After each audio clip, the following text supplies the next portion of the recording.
wanna take you for a ride. I wanna take you for a ride. I wanna take you for a ride. Let's go! The Resident Evil 3 demo is finally here, giving us an excerpt of a new perspective on the events that occurred throughout Raccoon City 1998 after Resident Evil 2's release in early 2019. The demo is gratefully full of content, and you can choose to either take your time with it or blow through the demo, depending on your preference. According to many different articles and websites, Resident Evil 3's Nemesis is much stronger than Resident Evil 2's Mr. X, but I wanted to see for myself, so I researched the movesets of Mr. X and Nemesis respectively and compared them. Let's begin with Nemesis. You encounter Nemesis near the end of the demo, and before you begin the demo itself, you're notified that the final product may differ from the demo in terms of gameplay, graphics, systems, etc. However, I believe Capcom wanted to give us a teaser for how relentless and powerful Nemesis is going to be, so just before the end of the demo, you encounter him. Nemesis evidently has a much wider range of attacks and moves to use against the player, so let's begin with analyzing each of them.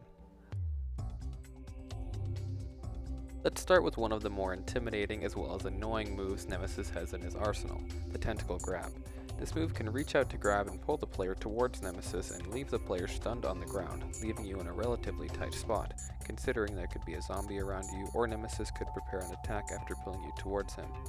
This move has weak damage but long range, creating a balanced out move. There's also a good amount of startup frames, so you can dodge the attack if you're sharp enough. The next attack is Nemesis' regular swing, which is essentially the same as Mr. X's regular swing. The move is Nemesis' standard attack. It has a good amount of damage, fine range, and a noticeable amount of startup time, so it can be easily dodged. Nemesis' overhead slam is one of his more powerful moves. However, the move is very slow and can easily be dodged. Taking the hit isn't the best option, however, as the attack is very strong and can put the player in caution from one hit. Again, there is a very noticeable amount of startup frames, so the move can easily be dodged. Nemesis has an uppercut attack, which doubles as one of his charge attacks. So, like his overhead slam, the move can be dodged more easily than most of his other attacks, but it is less evadable than his overhead slam, as the uppercut is a non-stationary attack. Nemesis runs towards the player while charging it up. So, this move is one of his highlight attacks, as it is a very strong attack that the player should at least attempt to dodge. Nemesis' running attack is similar to his uppercut attack, as the amount of time to dodge is definitely there, but it is more difficult as the move isn't stationary. This is another highlight attack of Nemesis, as it essentially cripples your ability to outrun Nemesis or get away from him. The actual attack part of the move is essentially the same as his regular swing, from what I can see. Nemesis' roar is an interesting attack, as well as annoying at times. The move doesn't do any damage, however it has a good amount of range and stuns the player upon contact. This can leave you open to a nearby zombie or another attack from Nemesis. Basically, you'll want to avoid this attack. Nemesis also has chain attacks, which essentially consists of either 2 or 3 regular swings, and at least in my case has been the cause of my demise quite a few times, as the player has a tight window to escape the chain, and 3 of the blows can most likely leave you in danger. This is another highlight attack, as the amount of damage paired with the range can be devastating. The slide Nemesis has is one of his more useful moves, as he could easily catch up to you while running. The slide allows him to essentially teleport right in front of you, crippling your chance of escaping him. As this move can cut off your escape route entirely, it's one move the player should actively try to avoid. Nemesis has a stomp attack, which most of the time he will only use while the player is grounded. However, the attack can hit the player while standing, depending on how fast it takes for you to get up.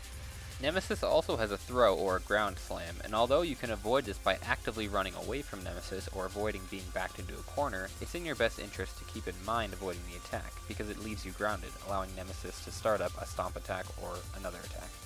Now on to Mr. X. Mr. X has a very minimal amount of moves and attacks compared to Nemesis, and they're all balanced out for the most part, but the lack in variety leaves Mr. X's attacks very televisable and predictable.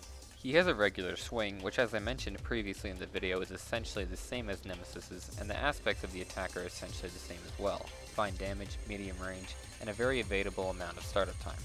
Mr. X also basically has an enhanced version of his regular swing, which is his lunge swing.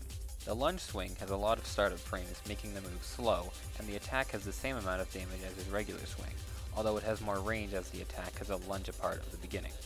Mr. X also has a grab similar to Nemesis's, but there are more startup frames and the grab itself doesn't do any damage if you escape it.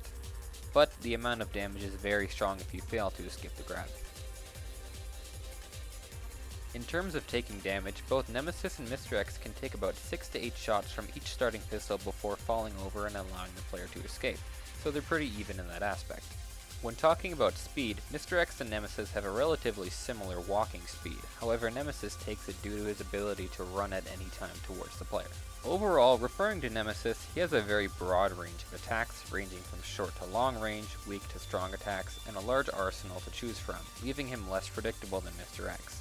His speed and defense are similar to Mr. X's, and he will certainly be an unavoidable challenge once the full game eventually comes out.